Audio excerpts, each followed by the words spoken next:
Cross ExAnime. 67. 7. Wow. 8. Wow, just 7. Wow. Welcome to Cross ExAnime episode 79. That's going to throw off so many people. All 10 people that watch it. Hey, you know what's great? We're back with our weekly shows. We could walk you through all the shows, but I don't have the list up. So I'm going to talk until Justus gets the list up of all 15, 16-ish shows that we're watching. I'm not talking about Attack on Titan every single week because I haven't seen it in 2 weeks. I'm a bad fan. Oh, well, fight me. Fuck you, cunt. So we're keeping a A-list, B-list, C-list. Same as last season. Yeah. So we managed to find 15 shows that were actually kind of good enough to watch. Mm-hmm.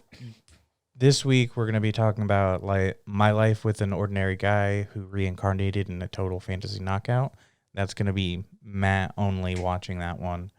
I'm watching Q. Then we're both watching Police in a Pod, Worlds End Harem, and Tokyo 24th Ward. Worlds End Harem uncensored. It doesn't matter in the context. Yes, it does. People need to know that we saw everything. The totally unnecessary nudity multiple times in the show. I mean, it's whatever. Even if you watch the censored version, you'd still know that there would be unnecessary nudity because it would be censored on screen. We'll talk about it when we get there because there was shit that was censored that didn't need to be censored. But My Life's pretty ordinary. Hey, My Life. I was going to talk about the other ones we were watching real quick. Oh, okay. Go ahead. Yeah. So that's our A list. That's five shows each week is what we're doing pretty much. Roughly. Yeah. Yeah. B list is 4. B list. So next week we'll be talking about My Dress Up Darling, Strongest Sage with the Weakest Crest. Sabiki? You have the list something in front of Bisco. It's Samurai Disco. That's what we're gonna call it. Sabikui Bisco. Well, it's a weird name. Well, hate on me for not being able to pronounce each name. Akubi Sailor Uniform, and then for C list, it's gonna be Attack on Titan. That one. Season 4, Part 2. The Demon Slayer, Platinum End, Love of Kill, and The Genius Prince's Guide to Raising a Nation Out of Debt. So basically everything this week we've watched a lot of them are either 2 or 3 episodes. Next week everything will be 3 episodes. I think one will be 4 episodes. Then the week after one will be 4 episodes and the rest should be 3. This Platinum End should only be 3. Oh, shoot, that might be like 5 weeks. No, because we caught up with it last time or something like that. I don't know. Who cares? Hey, this time we're talking about the first 3 episodes. Life with an Ordinary Guy Who Reincarnated in a Total Fantasy Knockout. I'm just going to say Fantasy Knockout for future reference because that's a lot of fucking shit to say. Listen, you're missing out on this show. This show is fucking amazing. So, we have 2 main characters. So, Jinguji, Takasa, however the fuck you say his name. Then Tachibana, Hinata. So they're 2 basically office coworkers, right? Both age 32. I don't know why that's important, but it's in there. It's important. Like, I don't know. So our first guy, Jinguji, his character tropes, before they get teleported is he's a guy with glasses. This is literally their character spec that they pop up. Guy with glasses. Every woman's loved him since like middle school on there. But he's not dating any of them because he wants to find the perfect girl just for him. He's not going to take any old whore. Not my words. His best friend's words. And he has a big distrust of women because women just use you to get what you want and they just want to get married to take your money. Valid point. Not all women, but this dude is like strangely afraid of women. And at one point he's like, I wish I could have someone like my best friend. It's like, yo, you tell me you're gay? It's cool if you're gay. I mean, Ryuji from Blue Period would be okay with that too. But then it pans over to his friend, which is the exact opposite of him. Not really good in school. Not really, popular. And they're both going out to the bars because Jinguji brings his friend, so the ladies will not pay attention to him, pay attention to his friend. And then Tachibana brings his handsome friend, So that way he can just piggyback off the lady. So they both go to the bar to try and get each other hooked up with someone else so they don't have to get hooked up. And it doesn't really work because obviously pretty friend always gets hit on. Doesn't like any of the girls. The girls reject his friend because he brings someone very beautiful next to someone that's ugly. That's how it works. Besides that, it all comes into play. They get drunk at the bar. They're leaving, right? His friend basically kind of passes out for being too drunk. He's like, boy, I really wish I'd be born as a super pretty little girl with like kind of the sharp teeth, blonde hair, and like a little bit of a chest and a great ass. But that's not going to happen. Bada boo, bada bing. Our woman from another world shows up, turns him into a woman, and then teleports him to another world. And it's like, oh, why does Tachibana look like the person he just described? Tachibana looks at him. It's like, I am Tachibana. No, that's not you. He's like, what? You're a woman. You can't be him. Pulls out mirror. He's like, wow, I'm a cute lolly with blonde hair and sharp teeth. He's like, listen here, motherfucker. And they're cursed. They're cursed with the only way to change back into a man, because only his ugly best friend got to turn into the pretty girl. Can only be changed back into a man if they defeat the demon lord. Surprise. But what's even better about it is she put a spell on him, so they're kind of attracted to each other. So his friend was a guy, now a beautiful woman. And Jinguji, the handsome guy, they start to kind of fall in love with each other. They see each other. It's like, I never knew he was so cool. Never knew he had such a slender but yet manly body to him. It's like, wait a minute, am I falling in love with my best friend? Then Pretty Boy looks over like, I never knew like such pretty cute girls existed. Wait a minute, if I'm falling in love with my friend, he's a guy. This can't happen. This is even the dumbest part, Justice. One of Pretty Boy's powers is to activate a random door, and it just takes them back into their apartment so they can just eat, drink, sleep there. We don't know if the food gets resupplied because it's only one day. But the best part is in episode 2, because there's only 2 episodes out at the time of recording this thing. Episode 3 just came out.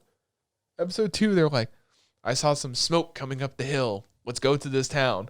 And of course, our now boy turned female character is like, there's some nice town here. I can smell some stuff burning. Smells good. And of course, his friend is like, listen, this isn't like homes. These are homes on fire. There was a raid. So the bandits come out to try to attack him, right?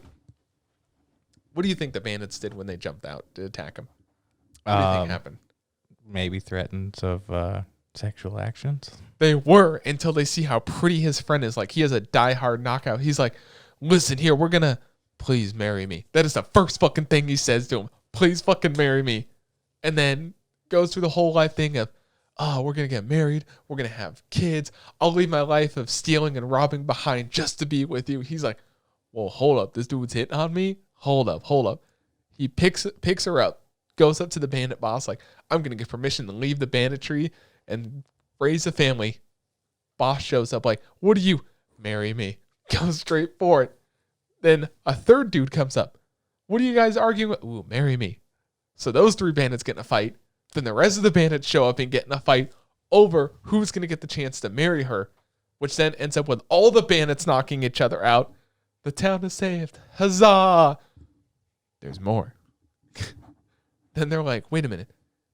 These bandits, you said your base was not far away and reinforcements would come any moment, which means your base is close. Fuck, you figured this out. They go to attack the base, right? Best part about the whole fucking thing, right? How are you going to take out the bandit base? Throw the beautiful woman in again. Same fucking thing basically happens. But what happens is, Pretty Boy, his like love meter for loving his best friend is off the charts. He's like, yo, let's have some babies. Wait a minute. This can't be happening. Fights everyone in the village to like tone some of it down. Doesn't work. Oh, what's going on? Former boy turned pretty girl has a perk where if you hang out too long around her, you'll be charmed by her. So a hard slap to the face gets rid of the charm. Huzzah! The town is saved again. I feel like this is going to be a running gag in it, but the way they do it, fucking hilarious. I would say 10 out of 10. Funny. But, yeah.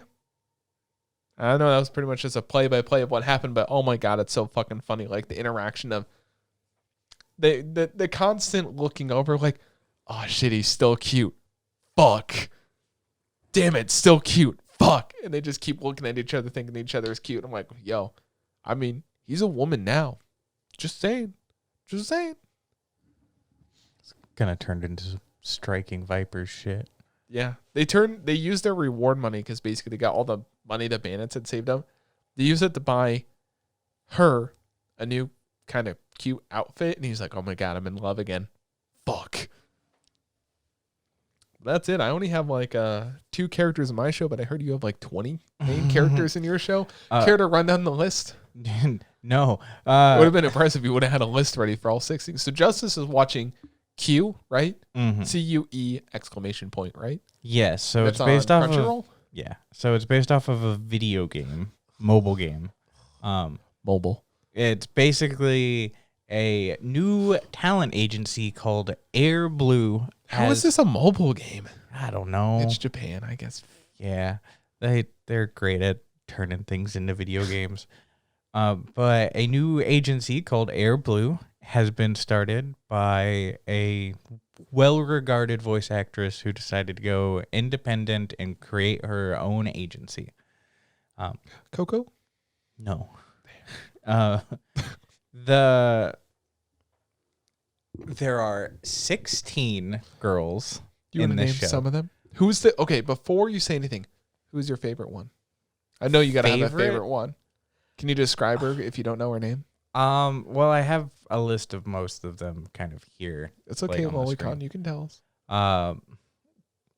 There hasn't really been Didn't like enough time to. Who's your favorite? You have one. I know you fucking have one right now. No, just because the show's done a decent job of. There is definitely a main girl that you're kind of focusing on just a little bit more, but even in episode 3, you spent way less time with her and actually focused on the other, like a couple of the other individuals. So I don't know if it's going to be a thing where there's technically no main character. We've just spent the most time with Haruna. She's got like the dirty gold brown kind of hair. So a dirty blonde. Yeah, and then it's got like a ribbon in her hair. So it's the character styles are different enough that you can identify all the girls, but Is anyone just a total fucking asshole yet? Or they like reveal? Do they reveal one each episode, or is it like no? Literally within the first 12 minutes of episode 1, all of the girls were in a room. So I've seen this video before. No, stop it.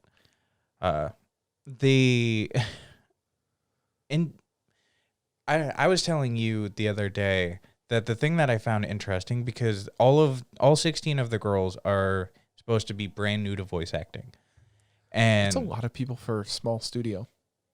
Yeah, well, so it's basically like a voice acting school. So during the day, they'll do like warm-ups and so practicing and stuff like that.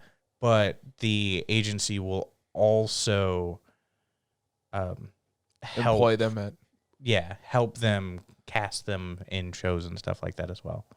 One of the things that they had kind of alluded to, you see it a little bit in the opening, and then they started talking about it in the last episode.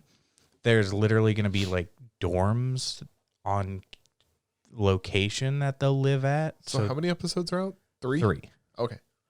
The first episode, you get introduced to like all of the girls, and of course, it's a pain in the ass to immediately keep track of 16 girls, and technically there's like 19 total reoccurring characters, because there's the 16 new voice actresses, and then you have the CEO, who is a well-regarded voice actress, a vocal coach, and then the like assistant who helps both of them. So there's lots of characters to try to keep track of, and I can't do it. Dude, tell me you still don't have a favorite. No, not yet. Which one do you like right now? Out of all the couple you've seen, which one, if you had to say, you know what, I'd save this one. Maybe Makia. She's got blue hair, kind of long, tied in a ponytail with a ribbon in the back. She's the kind of the more ponytails positive one of the group. Like, even though she's talked about how she was nervous, she was like super excited. But it's to be seen. Like, especially with all of these characters, 3 episodes isn't enough to really let any of them shine too much. So, the voice actresses themselves, the actual voice actresses that are voicing all of these, what if it was just one woman doing all 16? That'd be fucking badass. it'd be impressive, but I think it's cooler what they're doing now. Because I've kind of talked to you about it beforehand. Are they all... You said they're all new, right? Yes, they're all legitimately new voice actresses. And in episode 1... It gives you some authenticity. Well, in episode 1... Authenticity? They do like an impromptu like Hamlet reading, which is part of some of the training where you actually do like... I wonder if that was like an impromptu in real life. That'd be pretty dope. It'd be dope, but it'd be hard to animate. Yeah. So one of the characters that they initially walk up and do it, her name's Maharo. And at the very end, it was like, man, she was really good. And the assistant's like, yeah, she has some like prior experience doing stuff as a child. And even the child. Yeah. Did she play a dog? No. I don't know if you've ever seen like Dororo. Yeah. The one that plays like the little girl. Yeah. That was legitimately a little girl. Oh shit. Yeah. So the more you know. They talked about where it's like she has a little bit of experience. And then you go to the My Anime list. Her experience compared to everyone else's is legitimately slightly more than anyone else who maybe has like just Q or maybe 2 others. Hers is like 5 or 6. And then the actual CEO, who's supposed to be like a good voice actress, she has like 35 on her My Anime list. It's like, oh, that's really cool. Like, even when they're like, oh, she has a little bit more experience, they've literally picked people who legitimately just have that little bit more experience. Also, the chick that Maharo, the last thing that she was in was Wonder Egg Priority. She played Frill. Oh, yeah, you were telling me about that. So it'd be great to watch with the show. You know Shiribako? Shiribako? Yeah, the anime about making anime. Yeah, I haven't watched it, but so I think that's an anime. It's an anime about making anime. Watch that and watch this. It'd be cool. I mean, you're not missing much. And there's a couple shows that are kind of like that. Not like this though. Yeah, there's been a few shows where it's like what, 1 person or 2 people, not 16 fucking people. Like, yo, you want a waifu? Take your pick. Take your fucking pick. Episode 1 was basically like, all right, everyone's here, impromptu. We're doing like Hamlet reading. We're gonna group up into pairs, have them basically physically act out and read the lines like from the book, and then they're like, by the way, we're also going to an audition. I've booked, like, basically the CEO pulled connections and was like, all 16 of you get to audition for this anime. Have fun. So they go. It's kind of a goofy, like, spoof anime, which happens a lot, like, even in other shows. And the premise of the anime that they're supposed to be voicing for is like, imagine space dodgeball with like anime powers. Listen, man, that's the most absurd thing I've seen in anime, so it's not out of the question. No, it was just one of those like, who came up with space dodgeball? Maybe this is like a like a whole scheme thing they're thinking of. What if that's their next anime? Space Dodgeball. That'd be weird. With all 16 girls. That'd be weird. How many people are in baseball? Was that like 12 people on the field? Yeah. Something. I don't know. But they all like audition. You see the process of them like going in. Of course, they really have to condense down people going in and reading lines. Full send, 45-minute episodes. But they do talk about like, you know, how it's done, where individuals like go in. It's like, make sure you say your name, what agency you're with, who you'll be reading for, and then immediately like go into it, which conveniently, like yesterday, Dog VA, YouTuber living in Japan, put out an hour-long video about doing voice acting in Japan, and it's a similar process. So it's like, hey, this is cool. You get to see the real life and the anime version. So if you watch both, like, you're getting a pretty good... sub to PewDiePie. No. That man's racist. He said an N-word. That makes you racist for saying the N-word? Well, he said it while mad, so it seems more. No. We all say things when we're mad. You know who else says things when they're mad? Fuji from Police in a Pod. Well, I wasn't done. Oh, sorry. So, fucking rude. You know who else isn't mad? All 16 girls inside Q. But so they go through the auditions. Of course, not all 16 of them are going to get cast. There's a chance that none of them are going to be cast because, of course, they're like, "Hey, y'all they're all amateurs." Suck. 3 of them do. Never mind. You find out. All 13 of you suck. Eventually, a 4th one is announced that they're cast, which is our main girl. That all 12 of you suck. So Haruna, they had her read like a bunch of lines, which typically kind of means that they might have something planned for you, because everyone else had just read what they wanted to go for, but she read like 8 different ones because they're like, "Hey, could you do this character, please?" And so she did. So it was like, oh, maybe they really like her trying to like nail down a role. No, she never got the initial casting and eventually got Student A cast. That's what she was going to be voicing in. So I was like, oh, well, that's kind of depressing. And of course they like talk about where it's like, you're never going to always get the role that you want. Unless you're Johnny Young Bosch. Yeah, I mean, I don't think he's going to want to be a cute, quiet little girl, and even if he You tries... don't know him? You don't fucking know him? I don't think he'd get it. Dude, I'd love to see him do that. It'd be weird. But one of the other aspects that they explore where it's like, hey, voice acting in Japan, like, it's more than just, like, being a voice actress. In their case, it's like, sometimes you do idol stuff. And... there's 4 of the girls that are actively like going to be doing idol stuff within their group as well. And that's kind of where we left off. So it was pretty interesting. You know what's funny to think about? You ever seen Ghost Stories? Yes. The dub? Yeah. I just looked it up because I was like, maybe Johnny Young Bosch could do something like Ghost Stories.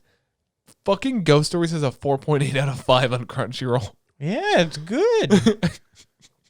It's one of those things it's where like terribly good. The dub is hilarious, and then Way the better. actual sub is still regarded as being good for the actual context of the show. God. So, yeah, it's great. Oh, they should do something like that. Hey, you know what? I already did my transition. Yeah, for Fuji. so Police in a Pod. Fucking Police in a Pod. Okay, listen. This show started. We should hype this up. This is a show I went into. I was like, it looks all right. Maybe it'll be all right, you know, because the animation isn't like super, super top notch on there. It's kind of a little generic how the characters look. They hit you with the first episode of, I didn't want to become a cop. I just wanted the steady income, which is true. Steady income. And then you find out later her dad's like, become like a public servant, steady income, because her family, you find out, is very poor. This is a show that started off like, it's a comedy too. Yo, my dad rapes me when my mom leaves. Or my stepdad rapes me when my mom leaves. It's like, We'll hold the phone. What the fuck? Like, I remember you getting to the part. He's like, oh, they're going there. And I was like, yeah. He's like, I haven't seen it yet, but I know where this is going. You're like, yep, they fucking went there. By the way, the official tags are comedy slice of life. Yeah. And it's like, what the fuck? I mean, that is a slice of some people's life. Because literally that episode, she picks up this girl, which it's like, hey, what are you doing? And like, she's a prostitute for say, or she gets on the border. Like, she might just do hand jobs and stuff. Like, we never really confirm it. And you're like, oh. I mean, she does talk about like how she's had sex with over 100 men. Well, they keep the funny part is that is the official thing. There is no uncensored version, apparently. They're talking in the room. So our main girl, Kawaii. Well, the only thing that they beep is like sexual positions and stuff. Well, and the swearing. Well, yeah. I tried to find an uncensored version. I'm like, what is she actually talking about? Like, it'd be maybe funny. It's like, no, it's just all censored. So Kawaii, that's her main police girl, right? Kawaii, she is kind of kawaii, is sitting in the room with this girl. I don't remember her name. And she's interrogating her, being like, not really interrogating her because she sucks. She's a rookie cop. And she's like, so what happened? And then the girl's talking about all these different sex positions. Then we doggy beep. Then we bubba beep. And Kawaii's sitting there like, I don't even know what this is. I'm being outdone by a 16-year-old girl. It's like, man, you really need to get laid, girl. You really fucking need to get laid. What's even better about that episode, Justice? What's even better? Yo, how do I write doggy style in an official police report? Fuji's like, rear entry. It's like, she's not wrong. She's not fucking wrong. Fuji and Kawaii, it's like, I feel like they wouldn't need to explicitly, like, you could just broadly talk about the fact that it's like. Well, I wonder if they have to be more official and. Well, yeah, but like every minute detail about like sexual. She was told to write a very detailed report, and she did. What the thing is, like, they hit you with that like kind of funny lightheartedness. Mm-hmm. Mom and stepdad shows up. Fuji is a great fucking cop. She used to be a detective. She used to be under the criminal affairs, I think is what they called it. Got demoted because she was being an asshole. Figures because Fuji fucking swears at everyone. Then she's like, we forgot to get her signature. Then you get hit with the, what's wrong? Little girl starts crying. It's like, what's wrong? And Kawaii still is like being taken back by like all these things a police officer would face. So I don't know if a police officer in Japan is way different, like training wise, than police officers here. Like, oh great, I'm in Detroit. Yeah. Well, I would just assume it's one of those like experience of a new officer versus an old officer in general, like no matter where you're gonna be. Yeah. So. But who do you like better? Do you like Kawaii or Fuji better? I'll tell you right now, I like Fuji way better. They're both good characters, but I like fucking Fuji's personality and how it plays off of Kawaii's personality. Probably Kawaii. Why? You could pick Chief as well. Chief was pretty chill, doing nothing, dude. No, but in episode 1, when you first meet Fuji, it's like at first you're like, female cops, they even talk about stereotypes later on. Mm-hmm. But Fuji's like, she wrote that ticket to that guy. As soon as the guy pulls away, she's like, yo, fuck this motherfucking fuck. It's all bullied though. It's like, oh, she really hates criminals.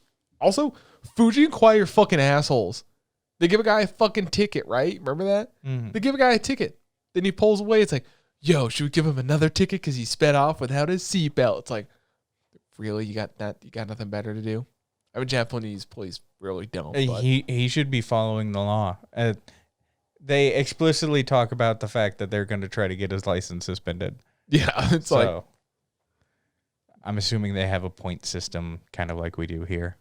Yo, also there was like 20 fucking flashbacks in the first episode. Yeah. They were like 2-second flashbacks. That was like kind of the running gag for the first episode. So what, so Kawaii, what was your life like? I used to be poor. Flashback. It was like 4 fucking seconds. Flashback back. So what made you kind of hate police? Flashback. Yo, my dad got a ticket once. Flashback. Also her dad. You got to say something too, man. I'm just going What? fucking down on this shit. Yeah, you're not exactly giving too much room. Just to fucking butt in, man. Be like Fuji, butt in. Rear entry. I mean, Fuji gives people time to talk and then speaks. Nah, fuck you. The dad, like, Kawaii talks about the dad, and then the dad shows up, and it's like, that man's way nicer than you're, like, kind of making the situations out to be. Because even he was like, it wasn't a big deal for the ticket and stuff like that. Of course, in his case, where it's like, I think that he got like a $80 ticket. It was like 100. It was like 15,000 yen ticket, so $150. That was back in the day when she was a kid. That was a lot more money. I mean, it's just one of those, like, depending on the reason for the ticket, even $150 still isn't that bad, especially like kind of a whatever thing. Yeah. Of course, he'd probably be mad. Seems a little drunkard, but I have a quote from Kawaii's dad. Do you know what quote I'm gonna quote? Is it referring to Fuji that, like, yes. I didn't know police officers could be hot like porn stars, essentially. I didn't know police officers were pretty. Some are as pretty as porn stars. Mm-hmm. Who the fuck says that? Who the fuck says that? Like, listen, Justice, you meet a woman, right? She's beautiful. Yo, you're as pretty as a porn star. Like, who the fuck says that? Especially even in Japan. Idiots. Who the fuck says that? Like, someone who's already drunk. Also, you find out, like, her dad's like, what, $2,000 or like 200,000 yen, so $2,000 in debt to a porn site. Dad, that's a scam. It's got to be from that adult site. It's like, what the fuck? Yeah. I think it just does turn out to be a scam, like email, though. Yeah, it's... Oh, my God. The final episode, because we're kind of jumping back and forth. That's the thing, just what you enjoy. Yeah. What's the character's name? Yuji? Who? Which one? Teenage kid, blonde hair. Oh, I didn't write his name down. Yuta. Y-U-U-T-A. Yo, let's fucking go. I know Japanese. Let's go. Well, no, you don't. Ohio. No, yeah, if I give you a sentence in Japanese, you wouldn't be able to translate it. You don't know Japanese. Try me. Don't. God damn it. So dude's a delinquent. He skip school, smokes in the park like a loser. Do you know what the fuck is up with like people just like shaving off pieces of their eyebrows? Is that a thing I missed? Yeah, that's normal. Like, has that been a thing for a while? Yeah, even in our school. Was it? Yeah, Danny literally did it. Oh shit, Danny did do it. What the fuck is the point? What the fuck is the? It looked cool. It looks dumb. Yeah, it looks dumb as fuck. But yeah, some people do it. I say this because Yuta has a fucking like the whole partial shaved eyebrow. Yeah, it's fucking dumb. But he, of course, the police, like the two girls of Fuji and Kawaii, are very aware of him because they keep happening to send him away or have his mother come get him. And well, the first time you meet him, they get reports of a potential mugging. Yeah, which is two of the investigators, Yamada and I forget what the other guy's name is, are trying to like trick him into telling him where to get smokes, and then of course they ruin the whole fucking investigation. Yeah, and the mom comes, picks him up. She looks very defeated. Doesn't scold him. They kind of think that it's weird. Zero emotion. Yeah. What is it? Later that night or the next day? No, or like 2 days later. Yeah, it's like 2 days later because they get the call while they're eating food like some other time. They get a call that there's a individual who passed, and on the way there, Kawaii realizes that it's Yuta's place, address. They get there, and it is his grandfather and his mom. Grandfather in, his actual grandfather. Sorry, it's his mom's father-in-law. Yeah. So you get to see the process of the police, I guess, over there doing the inspection. I wonder how accurate this is. Like, I imagine it's like pretty close. There's a lot of shows recently that have been like, here's the actual day-to-day life of, because they do show off like, it's just not writing tickets. Sometimes it's dangerous. Sometimes it's. They do preface things like every episode with like, this is meant to be a work of fiction. So I don't know if there's some liberties being taken. I wonder if it's just, play it up a little bit. Like, not every officer goes in like that. They call someone else. But they do. It was kind of wee bit emotional. Yeah. Where they're like, okay, what's the first thing we do with the body? Well, first we pray to the body. And it's like, oh, that's kind of nice.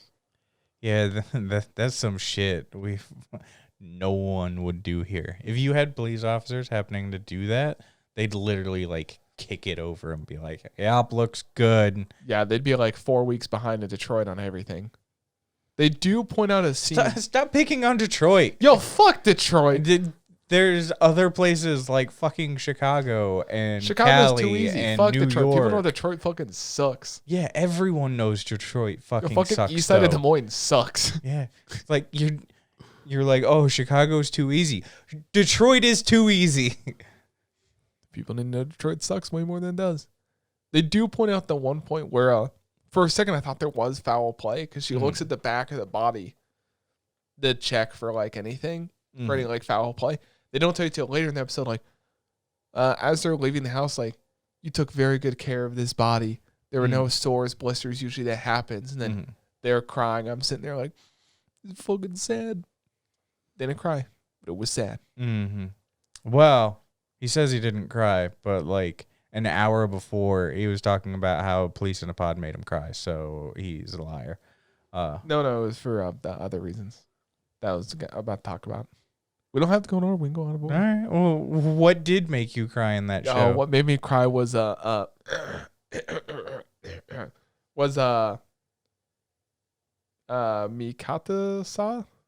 Mikata-sa? I don't. It was on screen for a second. They call her Maki-san. She's one of the investigators that took. It's another female officer that took Fuji's place where she kind of got like demoted. Fuji wasn't like technically demoted. She was just like shifted departments, but she's basically demoted. Also, that's my favorite girl of the season so far. Maki-san, best girl so far. Fuck your other 16 girls. Green hair chick. She's like very laid back, just kind of like in uniform. They have this scene where she talks about, is it hard for you? Because Maki, for middle school and high school, went to like all girl schools. And like college was mostly all girls on there. So when you're only like female interaction, and then you go to the outside world and it's like, police departments are pretty much dominated by guys.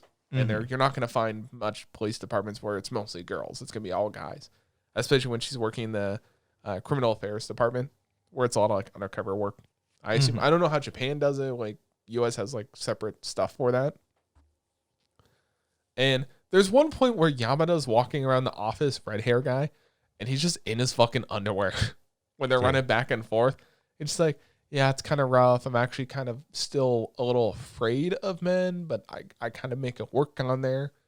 And then there's that thing where there's a domestic violence case as whatever doodah. And the dude is just walking around the police station. I don't know how lax Japan police stations are, but typically you just don't get to walk around. Like, especially, I've been downtown to like film stuff for PD, and it's like, yeah, you get escorted to this room. The room is locked, and then you're escorted out of the room. You just can't fucking walk through the halls. Random dude walking through the hall, about to hurt her. Fuji steps up, and then the best part is the chief pops up to investigate him. It's like, Fuji's like, step in here and we'll, interrogate you. That's not the chief. It's the chief of criminal affairs. So these are two different things. There's the chief of the police pod. Well, there's the deputy chief, which has radioed them. He's like beard bald for the criminal division. Yeah, but criminal division is their own thing. He's not in charge of them. They're their own thing. The guy that's in the interrogation room is the chief of the criminal affairs. So he's in the room, And she's like, oh, you don't want to be interrogated by a woman? How about you talk to him? And then he steps up his game, and he looks like Yakuza. Like, they all get called out at one point by Fuji, like, yo, you guys just dress like you're fucking Yakuza from, like, the fucking absurd films that no one dresses as. So then the guy doesn't want to, he starts getting interrogated by Chief. The part that made me cry at the very end is Chief's like, listen, you can always rely on us if you need anything, Maki. And then she's getting teary-eyed. I'm over there getting teary-eyed, like, they really do care about her. They're just not going to fucking leave her. But, also, Maki is a history buff. And she's like, yo, that makes me good for the police. Turns out it's not. That seems to be like the running theme of the story. Is like, I thought it'd be a good idea. Turns out it's not. You know what else isn't a good idea, Justice? Watching Worlds End Harem. Yep. Watching Worlds End Harem. We're going to speedrun Worlds End Harem because we've got Tokyo 24th Ward, and the first episode was like 48 minutes. Yeah. Like 48 minutes, 14 seconds. Hey, you want to know what happened in episode 1? I'm surprised they actually gave you a background of our main boy. I thought it was just going to be straight up like censored hentai. Turns out there's actually a story to it. Kind of interesting story. Basically, there was this man-killing virus. And the MK virus. Yep, the MK virus. And then our boy has something scoliosis. I don't know. No, it's a heart condition. Yeah, it's like a heart condition. So a lot of these people have this heart condition. They're getting put in cryostasis for 5 years because it'll take 3 years to develop this drug in order to cure them. So they get put in there, right? But while they're being put in there, there's this huge man-killing virus, which at least they give a fair reason why it kills so fast and how it works. Basically, as soon as you're infected, you die within 3 days. Mm-hmm. So it's not quite like Ebola, because Ebola takes like 2 weeks to basically kill you. It kills you very slowly, and it's very shitty. Yeah, think bubonic plague. Even that, it still took a while. It's like an extreme, basically it's like a chemical weapon. So it takes 3 days to kill people. So the population of men drastically plummets, right? Because it's also airborne, which is a good idea. If you're going to make a virus that spreads real quick, airborne is a good way to go. So it kills off 99.9% of men.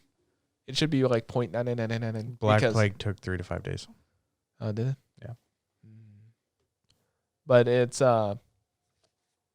so then the only men left in the world are the guys in cryostasis. And the whole plot of the show is they call it Worlds End Harem because the world is ending. Society has collapsed without men, which we did kind of have this conversation. It was like, I don't think society would get that. I mean, it might. People just might go crazy. But I don't think like the whole, we've lost so much technology. It's like, the data centers still exist. Like that stuff isn't lost forever.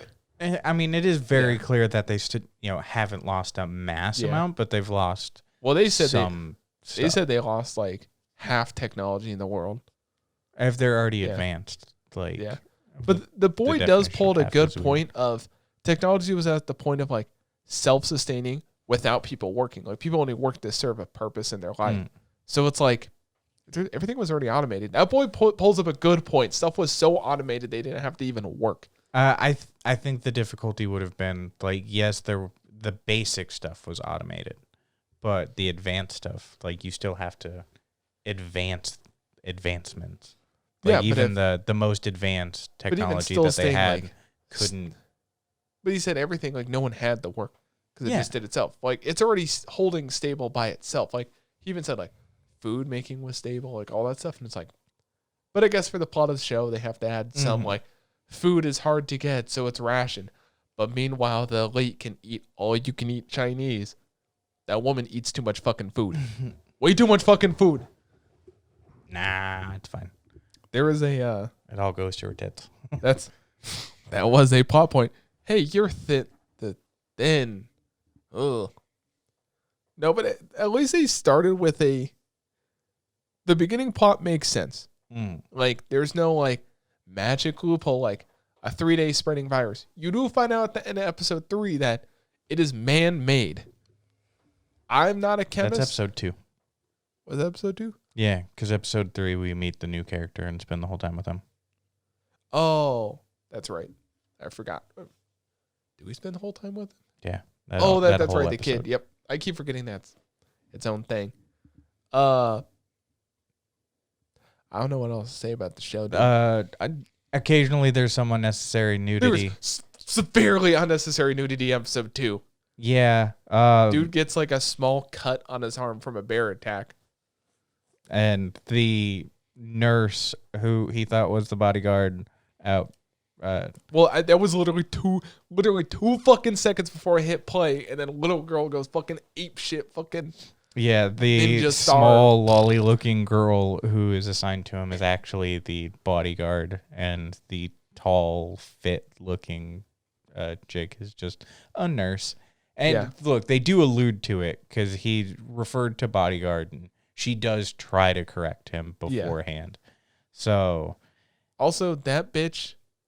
Listen, there's a scene where they're in the shower, lights turn off, she walks in naked, he accidentally grabs her tit, lights come on, she opens a bottle of like Jack. It's like a 375 milliliter bottle. It's like, I don't know what handle and fifth is, whatever it is. It's the small bottle. She goes to drink it. On this episode of Matt shows how much of an alcoholic he is. No, fuck you. She spills literally half the fucking bottle on herself. Listen, I understand you're trying to be sexy, but first of all, whiskey is sticky if it just dries, right? You ever had alcohol that just... Well, they're already in a shower. It doesn't matter. Listen, man, are you going to pour soda on yourself in the shower? You'll somehow end up sticky. Second of all, it's dangerous to have a glass bottle in the shower. Third off, she like, who the fuck just like chugs whiskey like that? It's like, listen here, bitch. You already spilled half of it on you. There's barely anything left in there, but you're still going to chug it? That's not even the first time she has alcohol. There's like 3 other times she has alcohol and she spills it everywhere. Stop fucking spilling alcohol. That boy's going to slip and fall and die, and who's going to be at fault? You. You're going to be at fucking fault. No, because she'll be there to save him. That's her job. He's going to hit his head and have a fucking brain She has hemorrhage job security. That's all that is. He's going to get a brain hemorrhage. Yeah. Look, the main plot is all the core individuals who are in cold storage, because there are extras now in cold storage who were diagnosed with the MK virus but quickly put on cryofreeze.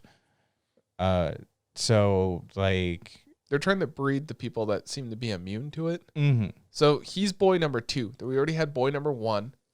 Yeah, who's already like got 20 something chicks pregnant and like over one's 100. One's about ready to have a baby, which maybe that'll be a big plot point. Like, what if this baby's born, he just dies immediately? Mm-hmm. And then in episode 3, we get introduced to Shota, who is just bullied. I'm going to assume that there's that eventually... boy is severely bullied. Yeah, and like he kind of has the hots for the teacher. He comes back and eventually bangs the teacher. I'm just going to go out and... He doesn't bang the teacher. The teacher bangs him. That boy was sexually assaulted. Yeah, whatever. There was no consent. He liked it. He didn't say yes. I don't think he has a choice at this point. That would be so weird for a teacher. Well, there's one weird thing. So, like, our main boy, I forget his name. It's like Shu. The blue-haired one? Yeah. Rito? Oh, I'm thinking of Shu from the next show. So, he points out cryostasis only, like, slows down the progression, but you're still aging. Whereas the little boy, you can tell he doesn't know. It's kind of cool that you can tell he doesn't know as much. He's like, yeah, I just fully stopped aging completely. And it's like, they do that canny thing of like, technically I'm 19 right now. It's like, oh, okay, hold up. Yeah. I pointed out if the dude from Redo a Healer was in there, boom, man, population would fucking spike. Put Johnny Sins there. Imagine if Johnny Sins fucking lived, dude. No, you'd be dead. Nah, Johnny Sins. Do you see how many doctors? He's a soldier. He's a doctor. He's a sailor. He's a plumber. That dude's got skills. It doesn't matter if you play one on the internet. The Doi, I think is how you pronounce it. White-haired. I think that's his nickname they give him. There's an extension on that. Yeah, his actual name. The cool thing is they do explain like where the nicknames come from, because like one word, another word, you put it together and you get that. Well, when he's being bullied, I'm going to assume because the bully at one point he like walks around the back of the school as he's leaving and like finds the bully basically finishing fucking his girlfriend, and then he gets beat up. I'm going to assume there's eventually going to be a plot point where the bully is dead, but the chick wouldn't be, and he's totally going to fuck the bully's girlfriend. At first I thought they show you the yellow hair chick, then they show you the yellow hair bully's girlfriend chick. I thought they were the same person because you only saw a little bit. Then they show the girl and it's like, oh, okay, they're completely different people. Yeah. So they I'm just gonna assume there might be like a revenge plot point there, and definitely our main boy Reito, that dude just like refuses to fuck anyone. Yo, he's a fucking king. He's no fucking simp. Yeah, it's true. He's like, you can have any woman you want. He's like, I ain't no fucking simp. Because he only wants to.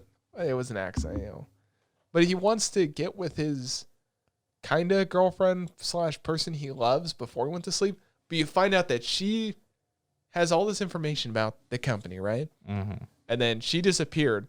But you see her research assistant, and she's alive somewhere in fucking New York or whatever. But we don't know how many men are alive. I love how they give the estimate.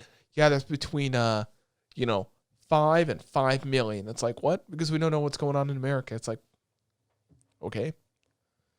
Like, yeah. It's fucking weird. There are some like things where it's purposely left ambiguous because, well, the writer probably didn't know. Yeah, he was too focused on, because this is the same guy that did Redo of a Healer, right? No. The one that did Redo of a Healer did The World's Finest Assassin Gets Reincarnated as an Aristocrat. I thought this was one of his as well. No. Oh. Also, one important thing about it, though, was they're playing volleyball at one point, right? Dude gets fucking knocked the fuck out, basically, and everyone's like, oh, shit, this is the end for me. Because they do make the point of, like, men are precious cargo, and you're not allowed to leave at all. So it's an interesting idea. If it wasn't, like, hentai, I think it could have been a kind of better plot. I don't know. It's kind of a good idea, but done kind of weird. Yeah.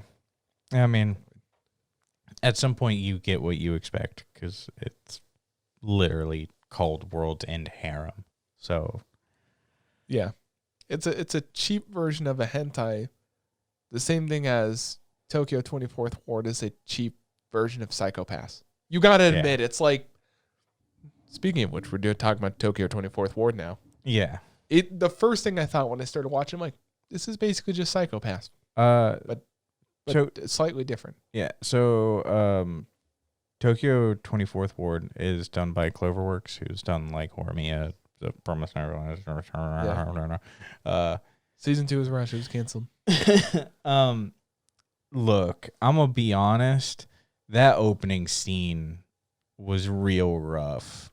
Like, for what? Oh, when that girl gets hit by that fucking dude. No, not even that. Like, the building's on fire, and it's like, who used After Effects? And it was real bad because the fire explodes, and you're like, pff, and it's like, someone please, like, make it blend. But to be fair, they do make up for it later in that episode. They severely make up for it. They do, but like at some point, it was so bad. I was immediately like, is this where we're gonna be? Like, this is gonna be rough, huh? Supposedly there was another big war in this, because they do point out the 24th Ward was held by the Allies, given back to Japan to prosper. Because all this is like kind of taking place in the 24th Ward of Japan. Which doesn't legitimately exist. Yeah, it's basically an artificial island. Because don't they do that for Code Geass? It's like, no. What is Code Geass? What are they called? Sector something? Area 11. Area 11? But that's all of Japan. Oh, I thought, for some reason I was thinking it was like a little part of it. No, that's all of Japan. Dude, the opening though, I fucking love the opening theme of it. I think it's cool. Like the way they do like the movements and how the scenes go and how the song sounds. I don't remember who did any of it, but I just really fucking love the opening. I just thought I'd tell you. I don't think it's memorable enough for me yet. The thing is, this season and for this year, I'm trying to watch every opening and ending each time. Mm-hmm. Because I did the thing last season where it's like, okay, I watched it once, whatever. Like The Assassin. Mm-hmm. I only watched it ever once, but then I rewatched it on my Spotify. I'm like, it's pretty fucking good. Pretty fucking good. Also, right in the beginning, there's this girl, Asumi, I think that's what her name is. And then you have apparently the fucking Power Rangers, which are called RGB because their hair colors are red, green, blue. Yeah. On their blue Shuta is blue, Ron is red, and then Kyokai is green green. on there. But basically, blue. The whole plot of this revolves around me kind of giving a play-by-play. Blue goes into the burning building to save Asumi, and then he gets basically a whole bunch of shit collapsed on him like he's trying to be the hero on there. He does do a smart thing. He jumps in the pool first to get himself covered in water, then run in. Also, that boy is too athletic. And he runs in. Asumi is basically dying because she pushed this other girl out of the way from the collapsing rubble. And you don't find out till later what she actually says to him. She's like, oh, you are actually a hero. You came to help. And this boy's obviously got some PTSD from it. From when the school fire happened and his friend died to the ceremony they show up to, it's only been a year, which they recovered kind of well for only being like a year on there. I think my favorite character is Red. I like Red a lot. His kind of thing is he does live paintings, but he does like It's graffiti. Yeah. So he does a lot of graffiti and he's really good with computers and like hacking into stuff. And he's all about the freedom of the people. Because within the group you have Shu, Blue, which is kind of just let's do whatever. Mm-hmm. Red is definitely the kind of freedom fighter. And green is definitely the, with more control comes peace and people can live a happier life. So it's 3 different parts of the spectrum on there. Yeah. Of the 3, I'm not quite sure which one I like. I do like the side characters like Sakuragi, the redhead.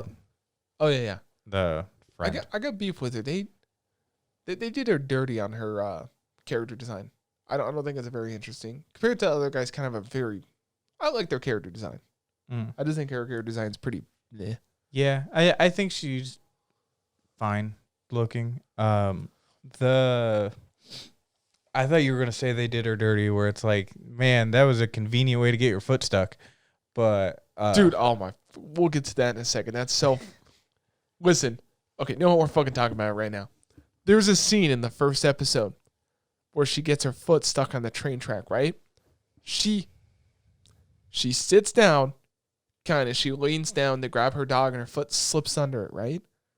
If you've ever been near a train track, if it's that easy to push the gravel out of the way to get your foot stuck under it, it's that easy to pull your foot back out. She had plenty of fucking time to get her foot out. Like, there wasn't like, oh, she only had like a minute. She had like 10 fucking minutes to get her foot unstuck. Because when blue-haired boy saves her, she magically gets her foot unstuck in the course of like half a second. No problem. He does release it. That they do take the time to show that he's the one who's like helped push it out though.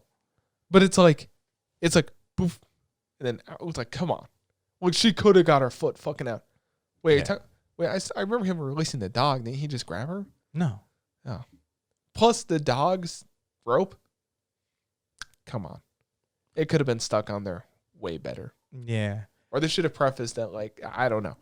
The way they did that was pretty cheap. Also, the security at that venue fucking sucks. She ran down the stairs, jumped over while yelling at the dog's name. The workers are like, Did you hear anything? It's like, motherfucker. Like, you can't be that deaf at the job. Mm-hmm. I liked her character because you definitely get the immediate sense that she feels like she's being relegated to She's definitely girl number 2. Yeah, to someone who's even dead. Yeah. So shout out to Menma.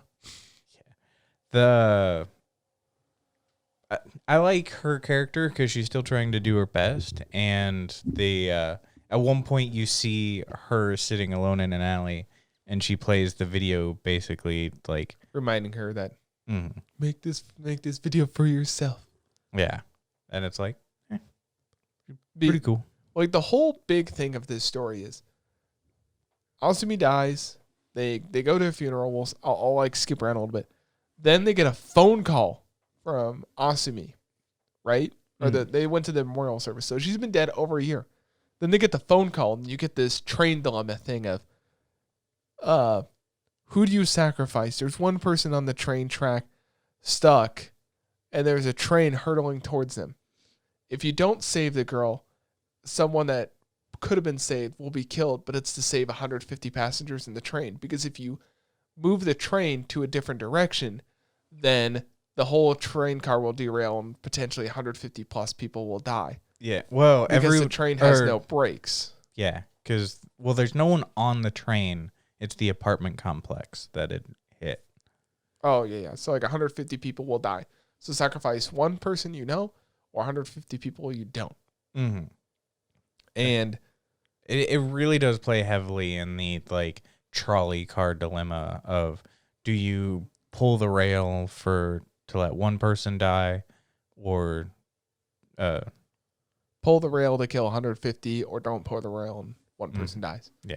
And then typically it's like 5 or 1. Yeah, because these guys, it was really cool. They did the whole eye animation. Like it was really high end like animation going kind of throughout. Because they get the phone call, they all get a phone call through at the their same time. ear. Yep, it goes through their ear. Which first of all, I'm like, first thing that came to my mind is like, Huawei phones, because they had a problem where people got shocked. And I was like, that was a lot. I even wrote like, that's a lot of animation for an ear canal. Yeah. Just best saying. part about it is they only got to do it once. Same ear every time. That's true. Just do the fucking, fucking cartoon thing. Reuse frames.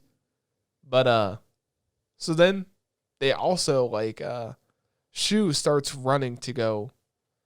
No, they don't go run because they all come back. They don't discuss kind of what happened. Mm-hmm. Then they go on a car ride to go. Because they just think it's weird. They're like, oh, this is something weird.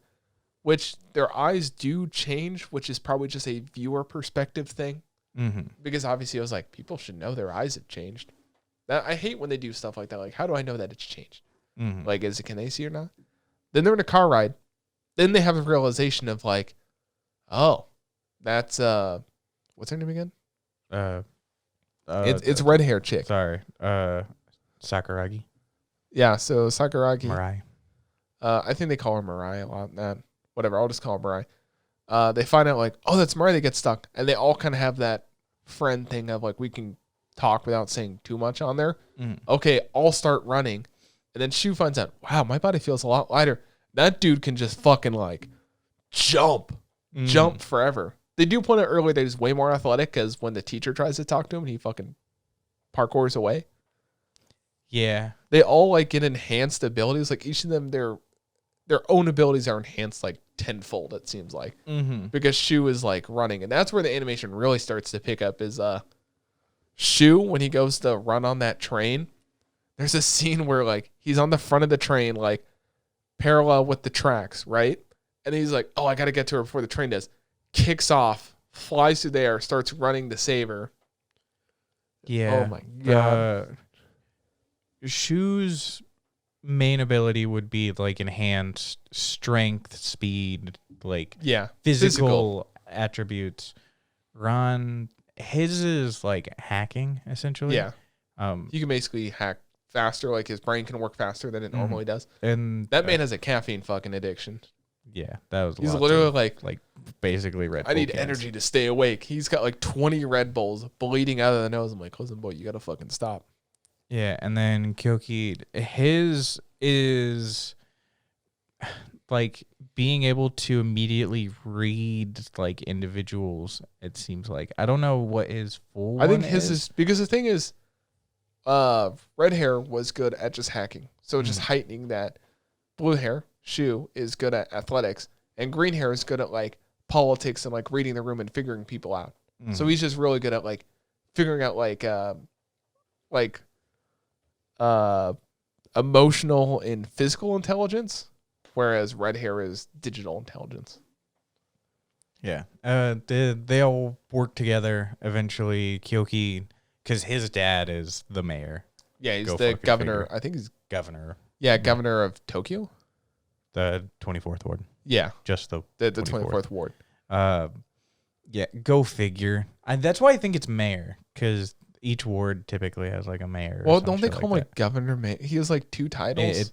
I think he's mayor in the process of becoming governor or some shit like that. Also, green hair guy's assistant. First of all, Babe Maroney. Second of all, that woman can do anything. Like, that one that keeps putting trackers on. I'm like, stop putting trackers on me. Don't worry, I won't. Where's the tracker? Color. Here you go. Yeah, Suzuwa Gawa. I'm not gonna even try and say that. It's a pain in the ass. There are those like moments where it's like, hey, I think in episode 3 he's like, oh, how'd you find me? And she's like, intuition.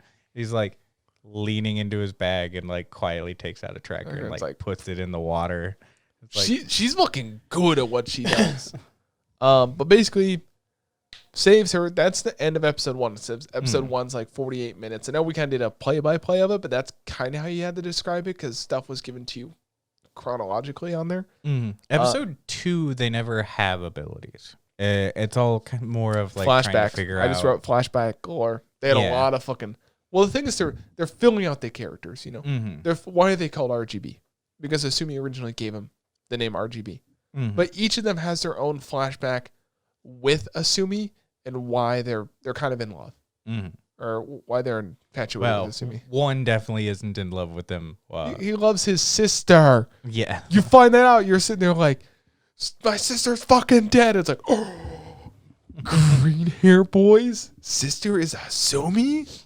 By the way, it totally wouldn't surprise me because they seem to allude to it because the school was meant to be torn down, and the RGB group, which also does include Asumi and Mirai, as the 5 of them. Yeah.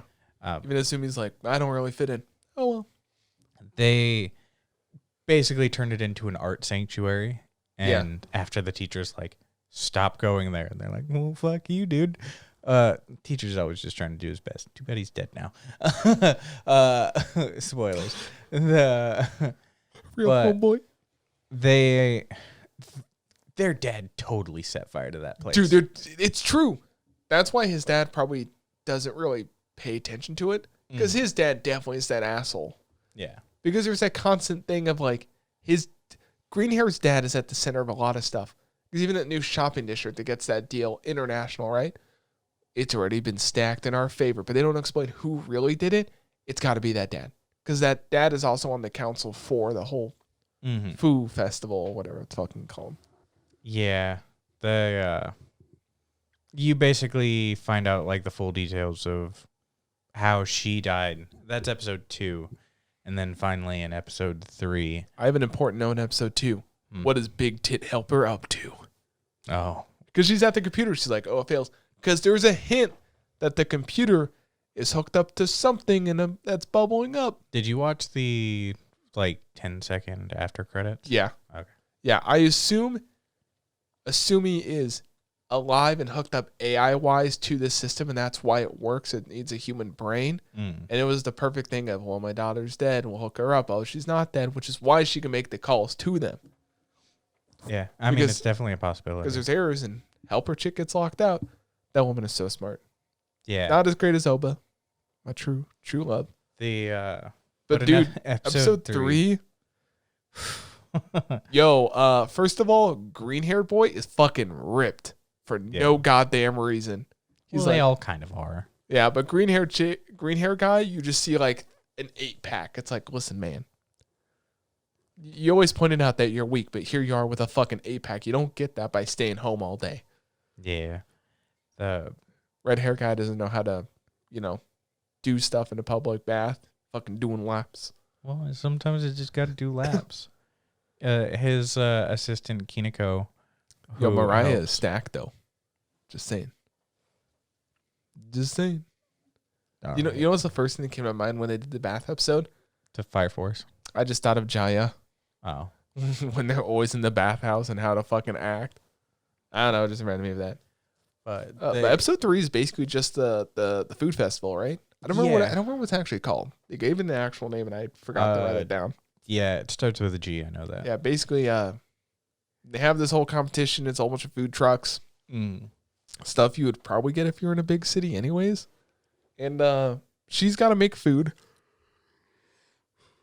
and they're fighting this other. They're basically fighting the big supermarket because she's from the small, kind of like local street. Local mall. Like their malls are usually like, it seems like outdoor things. They're fighting against like the big outdoor thing because whoever wins the food competition gets a product deal with a huge product chain across the whole world. It's basically like if Target picked up your food product and like put it in your stores. And there was some sabotage going on there. Yes. And then the dad, what's his name? Do you have it up there? There's this guy. It's basically their teacher this whole time. He's actually a very charismatic guy. I think he's one of the better characters of all the shows we're watching because he's trying real hard to do the right thing. Like Hiroyuki, yeah, because he almost loses his job trying to save the school. He's unable to save the school. Then he tried to save them and Asumi because even his own daughter, Kozu, I managed to write that down, is going through this emotional trauma because Kozu was the girl that was saved by Asumi. And she thinks it's her fault that Asumi died to protect her because she had to run back in. And this whole time he's on the committee for like the 24th ward to try and better it. And he's in charge of this competition. At one point he's told, hey, it's pretty hard if your daughter stays inside all day to get like open enrollment at other schools. So they're basically hinting at if they lose, they're going to ruin kind of her potential future at school. But luckily, he stuck by his guts, ripped open the box to show this box was weighed down because they don't count votes individually. They have a whole weighing system. It's based on like chopstick votes. Yeah. So it's weight going off of weight. So he rips it open, reveals the weight on there, and then they get mad, and you basically find out that Mirai actually wins, or she's going to be the winner. But then before that, our boys get a phone call from Asumi again. Yo, there's a tornado that's gonna appear. And Yeah. It's like, okay, that's so weird. It's just a tornado that just pops up out of nowhere. And it's like everyone here will essentially die. Yeah. Or the strong. There were two options. The weak, if they get saved, the strong will die. Yeah. Or the strong survive and the weak die. Because basically the strong have to help get everyone into the shipping container, the one shipping container there, and help protect it. But the strong will die. Or you leave the weak behind, let the strong run away, and they'll survive. The first thing that came to my head is, first of all, you said all the weak could like fit inside this container. So basically, that's the cool thing about the show is all three of the friends haven't quite figured out how to work super together, so they all do stuff their own way. Because even the whole train thing, green hair guy tries to call to get the train to stop and override it, which you can't. Red hair comes with the idea of I'll spray paint the front and it'll slow down. And blue hair's like I'll just blunt force it. In this episode, green hair guy tries to get everyone to evacuate off the island together. And red hair guy hacks into some trucks to bring shipping containers so everyone can fit inside of them. While blue hair guy is just doing what he does best, fucking shoving cars off the edge. Yeah, because the bridge was packed and then no one can get out. But then it just, all their plans kind of hit with each other. Like the people on the bridge trying to get out are blocking the trucks coming in. They are far more successful even when they fucked up though. Yeah. Because 21 dead, that's not that bad. Yeah, because there was 127 injured or something like that? I did write it down. So there were 21 dead and 130 injured. For what appeared to be almost like category 4 hurricane type. I mean, if it's picking up cars and tossing them, that's like category 4 type shit. Yeah. So like a pretty major thing. Yes, there were a lot of people injured, but if there were 300-400 people there, because it's a major event, 21 is not bad. I mean, you're talking 5% casualties for a flash hurricane. And the reason why this is surprising and it wasn't on the news is the program they used to figure out if there's going to be a crime. I guess we forgot to mention this. At the beginning of the show, they kind of show off, oh, there's 74%. I don't know what they call it. There's basically a prediction of anything. Like, they can predict there's a 74% chance something bad's going to happen. Like, either a crime or a car accident. Car accident happens, but the police are already waiting there because the system told them. Which is green-haired dad's idea. The difference between Tokyo 24th Ward and, like, Psychopath, if I remember, Psychopath has access to prevent it from happening. And here, they're basically, like, the law hasn't caught up. You just have to wait for the crime to be committed. Yeah. And then you can act upon it. But at least gives the police an idea of where to be before the crime happens. Psychopaths, it's if your sanity basically exceeds a certain percentage, you're deemed insane and you're taken away. But the whole spoiler alert for Psychopaths is it's a shitload of like human brains hooked up to a network that then kind of, as a group, determine, okay, this person's kind of crazy or they're going to do something crazy. But they can fake those numbers whenever. Which is why Red Hair is so mad about this. He's like, well, they've already proved that it's prejudice against people in the 24th Ward, even though they haven't done anything. You know, it's the whole thing of like, cop sees a black guy, he's probably going to think they're committing a crime, even though they're not. Yeah. So there are some of those aspects that you kind of see. Our good teacher boy here, Hiroki, he's his daughter decides, oh, I'm gonna go. I want to go. They do point out that she has stayed in the house. Yeah. Since that event. Yeah. So she decides to go out and visit her father because she's trying to visit Q, which is red hair guy's Kineko. Kineko, yeah. Because she's posting on Instagram. Yeah. Kozu wants to see Kineko, which is like red hair's partner in crime, basically. She shows up. And have you seen the newest? This is why I said, have you seen the newest Superman? Remember that scene where he's like by the pickup truck and Clark Kent's going to go save his dad. And his dad's like, don't, because people will know. It had a very similar sad feel of like, because teacher guy goes to save his daughter. He goes to save her. He flips, like he gets blown by the wind, holds onto the pole. It's like, they're gonna fucking make it. Random fucking car. I thought that was to be fair, weird. It was already showing cars flying around. Yeah, but it's just it's a category. Listen, it's a fucking category 4 hurricane. Well, look, the damn. You would assume that they'd be crushed by a car with the way that car landed, not thrown in two different directions. Yeah, so they're thrown in two different directions.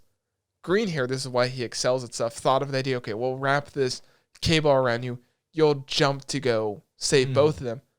I think he grabbed both at one point. Then he got he almost had both of them. Then the car hit. And then he managed to get Kozu. Yeah, because she flew closer to him, and it looked like he was gonna undo the cable to go save him. Teacher boy says something, you don't know what, so I guess that's gonna come and play later. And then get swallowed up by the tornado. Yep. And of course, then it basically like cuts to like after when they're all in the hospital, and it's like, they're all arguing like, we should have done this way, we should have saved more, we should have done this way. Then a broadcast comes on from the villain group that's doing these actions. Its name was Carnitas. I was like, oh, I didn't think there'd be a legitimate villain. That's weird. I kind of had a feeling because there's no way like that would just pop up. Yeah, look, if they are able to predict stuff, sometimes like tornadoes or whatever. But the fact that there's like a legitimate like Joker style villain, I thought was a little strange. Well, with more power comes greater villains. Shut up. I wasn't saying great. It was a very sad moment when he died. I was always sitting there like, this is so sad because you get the whole, Asumi died to save Kozu. Kozu shows up to finally go out of the house, maybe meet her father at the same time. That girl's going to be traumatized as shit. Yeah. She's never leaving the house. But at least she got to see her dad before he died one more time. Yeah, well, she got to watch him die. Yeah. So she's going to be a hikikomori for the rest of her goddamn My guess is life. Those three guys will talk to her, tell her what's going on, and assume he's helping her. I assume they'll do something. Because they've given her, that character, a little too much info to just leave her. Yeah, but that's kind of where everything left off. I'm excited. I didn't think it was going to be this good from the trailer.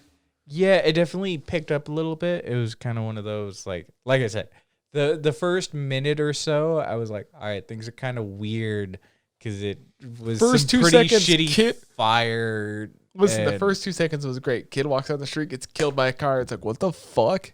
And then they're like, opening. Yeah, and then the Shu where he's like, I'm gonna go save them. It's like my drone's like searching, like we can be able to pinpoint way faster. And he just fucking headbutts him, and it's like, why don't you do both at the same time? Because it's like, there's some stuff like that. I still can't get over Also that like shitty CG fake fire After Effects style explosion. Yeah, like it really was one of those, like I was about to just like pause and be like, I had already saw that it was Cloverworks. I was like, look, I know where this is gonna go. Like, I think I'm just gonna say no. But are you glad you kept watching though? It's interesting. I enjoy it a lot. It's Cloverworks, so we're gonna. The problem is you need to stop going into stuff like kind of pre-hating it, because you're going into it kind of pre-hating it. Just go in and have fun. Well, I would love to go into something and have fun. Unfortunately, Cloverworks has a reputation. You're going in with that mindset. Stop thinking it's Cloverworks. Because Cloverworks has a reputation of either making something that's really good or something that starts out really good and completely shits the bed and blows its brains out. Enjoy it while it's good. If I'm going to get old one day, I'm going to hate it forever until I'm old. That's what you've said. I can't wait till you play Tarkov tonight and then rage quit. I mean, I'm going I'll to just bed. be like, enjoy while it's good. I'm going to Come bed on, after man. this crying and hoping my car works tomorrow. But it's one of those things where I've been burned before, so I'm not holding out enough hope because I know the studio. Hope is all we have left, Justus. Stop it. Cue Star Wars music. You've been shitty puns and shitty quotes like for the last and 2 I'm hours. loving life. What are you? A saltine? Yeah. Fuck you. All right. I hope you guys enjoyed.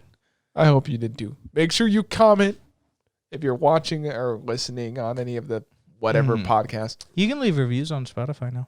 Please leave reviews. I need to know if I need to cut stuff more. I know I should, but if you guys are cool with it, we'll keep it like that. But if you're not, I need to know. I love you all. Goodbye.